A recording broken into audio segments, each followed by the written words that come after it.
옛날 전라도 나주지방에 벼슬도 없는 기만이라는 자가 살았다. 감히 사또나부랭이가 여기가 어디라고 함부로 나대는 것이냐? 아니, 그것이... 당장 싹 꺼지거라! 죄송합니다. 잠깐, 지금 이 기괴한 모습은 무엇이란 말인가? 벼슬이 없는 기만이란 자가 상전에 있고 고을 사또가 그 앞에서 쩔쩔매는 중이다. 이게 도대체 어찌 된 일이란 말인가? 기만, 사실 이 작자는 철면 피해 불안당으로 여자라면 환장을 하는데 고을의 여자라면 여자들은 가리지 않고 죄다 건드리고 다녔다.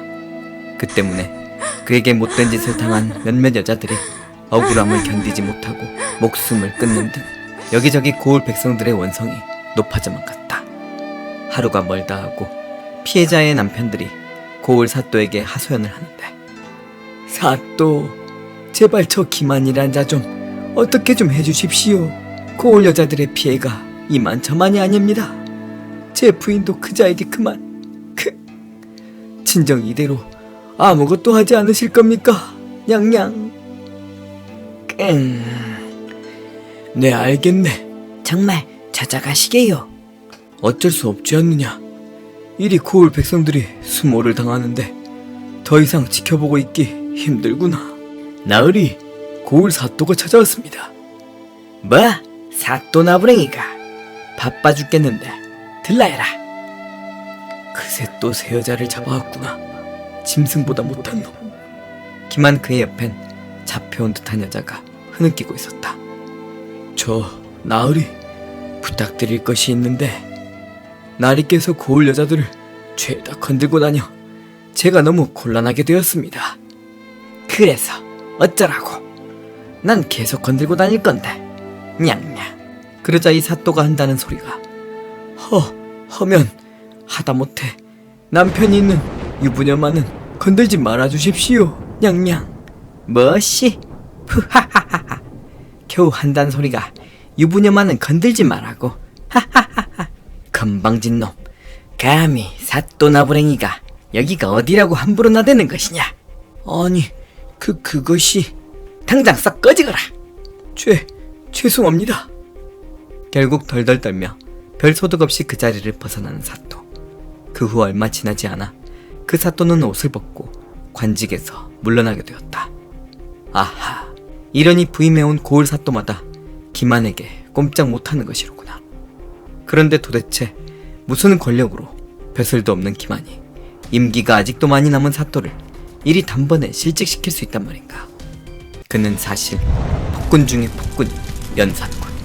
그 연산군이 매우 아끼는 첩, 후궁이 하나 있는데 바로 그 애첩의 큰오빠였던 것이다. 이처럼 최고 권력자인 연산군을 백으로 두고 있는데 그 누가 당할 것인가? 그렇게 기만의 행패가 계속되는 중 고을 사또 자리가 한참 공석이게 되었다. 아무도 이 자리에 오고 싶어 하지 않았기 때문이었다. 하지만 공석이 길어질 수 없어 사또 한 명이 결국 발령이 났는데 박누리라는 자였다. 박누는 성주군 출신으로 정의감 넘치고 성품이 좋고 의지가 굳어 모두가 기피 하는 나조 사또로 발령을 받았을 때도 기꺼이 마다하지 않았다고 한다. 이곳이 내가 부임할 고을이 맞는 것 같은데 어찌 아무도 나오지 않고 반기지도 않는단 말인가? 분명 이곳에 아무도 발령받고 싶지 않았던 이유와 연관이 있을 터. 냥냥. 그래, 이방, 내 하란 대로 했지. 예, 그 누구도 새로 부임한 사또를 마중가지 않았습니다요. 냥냥. 헤헤헤. 그래, 이 정도면 쪽팔려서라도 알아서 기겠지. 지놈이 또 어쩌겠어. 그렇게 관가에 도착한 박놀. 오셨습니까, 사또? 오늘 내가 부임하는 날이라는 걸 몰랐더냐? 왜 아무도 날 마중 나오지 않았는고? 그것이... 그리고 그것보다 사또, 저희가 준비한 물품인데 여기... 오, 부임 선물인가? 뭘 이런 걸 다 준비했는가? 허나 내 이런 걸 바라는 사람이 아니네. 도로 가져가시게. 내 마음만 받지. 그게 아니오라. 아직 아무것도 준비하지 못하신 것 같은데 이 선물 보따리는 사또를 위한 것이 아니었고. 무엇이라? 그럼 누굴 위한 것이란 말이냐? 그것이 이 선물 보따리를 들고 어서 가서 기만 나으리를 찾아뵈시라 준비하였습니다. 그렇지 않으면 전임 사또처럼 또 금방 옷을 벗으실지도 모릅니다. 이곳은 무언가 잘못돼도 한참 잘못되었구나. 아마도 그 원인은 기만이라는 자일 터. 내 오늘 부임 첫날부터 피를 보겠구나. 여봐라, 당장 기만이란 작자를 잡아 대령하거라. 천하의 기만에게 인사를 가기는커녕 잡아오라 소리치는 사또를 보고 이방들은 앞으로 닥칠 참사에 벌벌 떨었다. 에휴, 또 애꿎은 사또 한 명 가시겠구만. 내 말이 들리지 않느냐? 뭣들하는 것이냐? 다시 호통을 쳤지만 모두 벌벌 떨기만 할 뿐 그 누구도 나서지 않았다. 오냐, 내 직접 가서 족을 쳐주마. 냥냥. 그렇게 사또는 벌벌 떠는 이방들을 앞세워 포졸과 함께 기만의 집으로 향했다. 커다란 곤장을 직접 들고 박누리 기만의 앞마당에 들어서자 마루에 있던 기만이 두 눈을 부릅뜨며 내 이놈, 내가 누군지 알고 어딜 허락도 없이 함부로 들어오느냐. 허나 눈 하나 깜짝 안 턴 박누리 사또는 기만의 멱살을 잡아 마당에 내동댕이 쳤다. 아이고 내 허리, 내 이놈, 내가 누군지 아느냐? 이 몸은 바로 임금님 백을 둔. 하지만 그 말은 이어지지 못했다. 박누리 직접 곤장을 들고 내리쳤기 때문이었다. 그어! 매질은 한 번에 그치지 않고 연거푸 곤장을 뽑았다. 그어! 아! 으아! 그렇게 불안당 기만은 박누리의 곤장 몇 대에 꼼짝도 하지 않더니 그 자리에서 즉사하고 말았다. 사또 죽이시면 어떻게 한단 말입니까?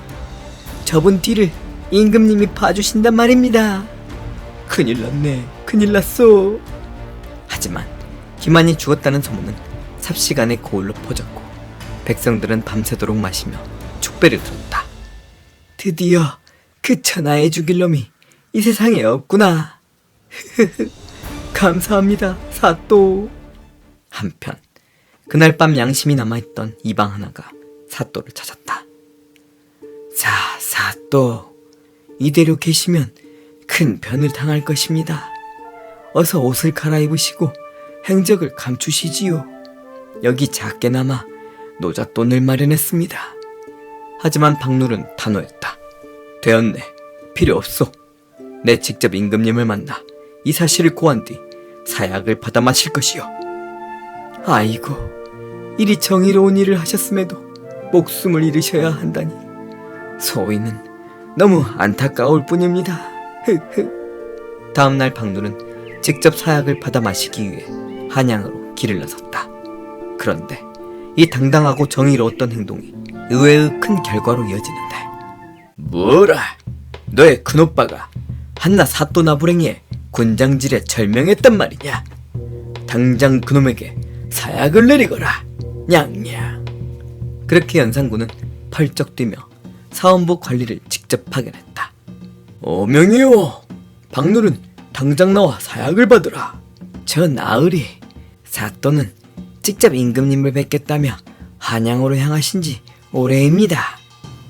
공교롭게도 당당히 죽기 위해 사약을 받으러 간 박누른, 이로 인해 목숨이 잠시나마 늘게 되었다.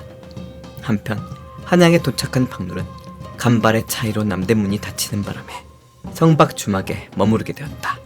그래, 일이 된 거 마지막 날 술이나 거하게 마셔보자. 달빛 아래에서 한참을 술을 들이켰던 박누른, 다음날 해가 중천이 되도록 자고 있었다.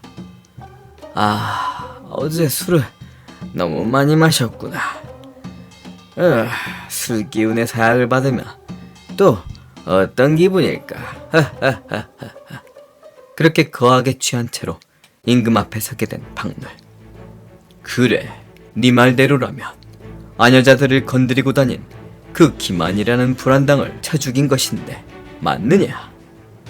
예, 그러하옵니다. 죽여주시옵소서, 전하. 그게 왜 죽을 일이란 말이냐? 칭찬받아 마땅하거늘. 고개를 들어 나를 보라. 어째 임금님 용안이 바뀌셨습니다요, 냥냥. 때는 1506년 양력 9월 18일. 박놀이 술을 마시며 거하게 취한 그날 밤, 막장으로 극을 달리던 연산군을 몰아내고 연산군의 이복동생인 진성대군을 옹립한 중종 반정이 일어난 것이다. 연산군은 곧바로 폐위되어 강화도로 쫓겨났고 뒤를 이어 왕위에 중종이 등극했다. 지당 해야 할 일을 하였으니 정삼품 부지하게 벼슬을 내리노라. 소성은이 망극하옵니다. 하늘이 도운 것일까?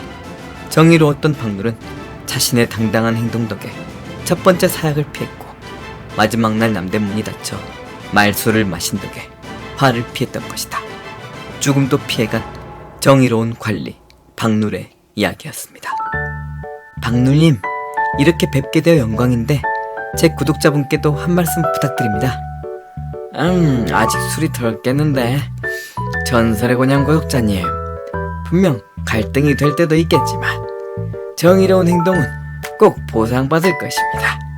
또한 구독, 좋아요, 댓글 역시 큰 복으로 보상받을 것이니 잊지 마십시오. 냥냥. 감사합니다.